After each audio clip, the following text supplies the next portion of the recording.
let me tell you something that fascinates me, because we think a lot about money and opportunity. Let me tell you about an opportunity that I can't get out of my head, which is there's a website called Craigslist.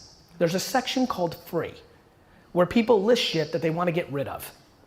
You go there and you take it, and then you list it on Facebook Marketplace and you sell it. And when I think about this, I've been dreaming about this for the last 72 hours, by the way. Like, I'm literally doing this selfishly so D-Rock captures this because this video is going out. Like, it's crazy to me that the only thing that stops somebody from winning is education and the work ethic, right? I understand that. But education comes in so many different forms. I was on the Breakfast Club the first time, and Envy thought I was a motivational speaker, like a bullshit rah-rah, kind of like the secret shit. So he kind of called me out, and I was like, fuck.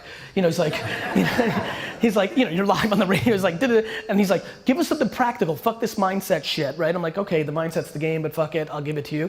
And I said, go to the dollar store and go to Marshall's, take your phone, scan shit, look it up on eBay, and if it costs $2 in Marshall's and it's selling for $9 on eBay, buy it and sell it. And that was it. It was kind of like this moment in a 6-minute radio spot. And then it caught a little, then I read all the comments and people are like, bullshit, or yes. Then I start getting emails like, yo, I make $500 a week, but I'm making $200 now because I'm going to the dollar store and selling it on eBay. And it built in this whole thing, and then I named it the 2017 Flip Challenge. And we have 10,000 emails of people who've literally went garage sailing to the thrift store and the dollar store and have made 20, 30, 40,000. I started thinking about the long tail of all this, right? Like we're in this, especially like in this incubator, like 99% of startups are gonna fail in this generation because we're living through the greatest era of fake entrepreneurship. The amount of fake entrepreneurs that are in this building right now is extraordinary. It's true. It's true, and by the way, please, I know a lot of you don't know me. I'm not sitting on a high horse like I'm a good entrepreneur and you're not. It's just black and white obvious because it's a bubble, because it got cool, right? It got cool. And everybody, and it doesn't cost anything, and there's so much money in the system. There's so much incubators willing to give you money. All my friends for the last 10, 15 years are building all these businesses where it's really not that hard to lose money every month, right? I think on your panel, you guys said as entrepreneurs, losing money and then making money, or building. I couldn't catch the whole thing because I was distracted. The problem is it takes a lot of talent to build something to then eventually make money. And we spend 99% of our time talking about fucking Slack and Uber and Snapchat and fucking Instagram. We got like 17 companies to talk about, and there's 17 fucking companies going out of business every hour, every minute, and meanwhile there's more money being pumped into the system. And it's just all so obvious right now where this is all going, and it's not very pretty because we're lacking self-awareness. What we're doing is we're just riding the waves of what the current conversation is. There's so many people that are gonna be founders of companies who would have done incredibly well being number 17 at this startup, or number 94 at that company, or number 167 at that company, but they wanna be number 1 of the Uber of pancakes, right? And like, so, and I'm watching this and I'm fascinated by it. Meanwhile, there's so much practicality. Let me tell you what breaks my heart. I read a lot of feedback from my audience.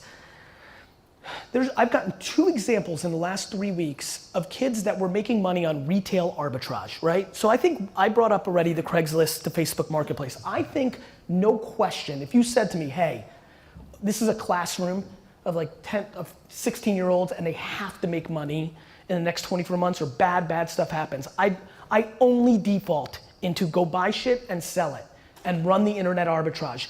We'll spend the first 3 months, I'll teach you everything about Craigslist and eBay and Facebook Marketplace and let go, and then we'll talk about China and buying shit there and the arbitrage. I would spend an enormous amount of time because the practicality right now in the inefficiency of the internet of buying and selling stuff is extraordinary.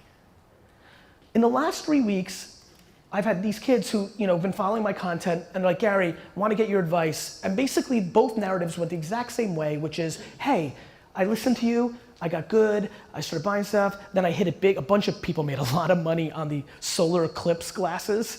Like you could literally buy those things for like 16 cents in China on Baidu and then sell it for like $4 a pop on Amazon. People made bank. Like I know one kid who made $317,000 on a $3,000 starting point, right? So it's very real to me instead of I'm gonna build some crazy app that's gonna fucking change the world, right? Because it's practical as fuck.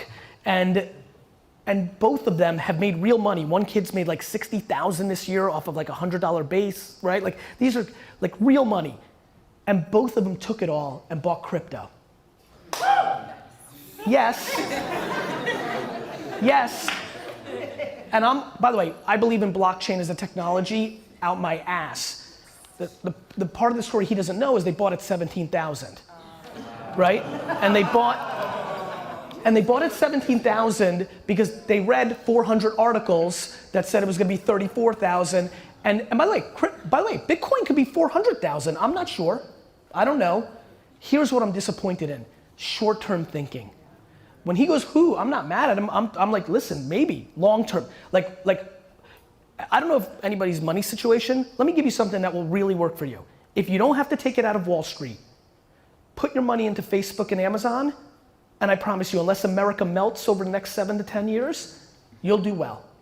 There's certain things that are just so black and white obvious, right? And then everybody else is looking for a lottery ticket. I used an analogy in a podcast I just did with some good guys, and it hit me, maybe because I was in Miami and stayed at the Hard Rock Casino fucking hotel, which was fucking disgusting. But a lot of people are treating their business the way you go to a casino. Yeah, you could have one night where you took 5,000 from the casino, but why don't you keep going every night and tell me how it works out? They don't build Vegas on us winning. And everybody's treating their business that way right now. Everybody's jumping from trend to trend. They have no foundation of what they're actually doing. They're writing only headlines and they're gonna get exposed. Instead of taking a meaningful step back and doing a lot of thinking about how exciting it is to eat shit. You know, the thing that works for me that I really wished on everybody else is I love the journey.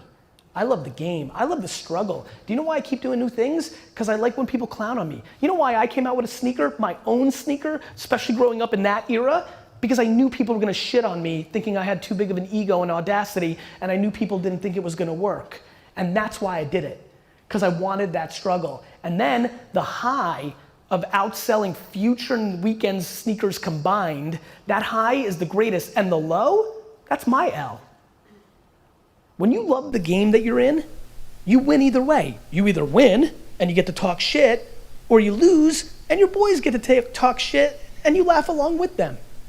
The biggest problem right now is insecurity. Everybody's actions are to get shit to close their insecurity. You need a new pair of fucking Supremes because you want to tell people who you are through your Supremes, but you're just fucking disguising your weakness. And so I am absolutely obsessed for people to start talking about self-awareness and patience, because they will work. Now, it might take 15 years, it may take 7, it may take 9, but if you actually take tried and true things like that during a time where there's this much opportunity, it's not sexy to walk around and say, you buy weird like candles in China and sell them on Amazon and make $7,000 a month, but it works. And I've literally sat in rooms and had these one-on-one discussions, and kids have chosen the sexier thing because we're playing one big fucking game of optics.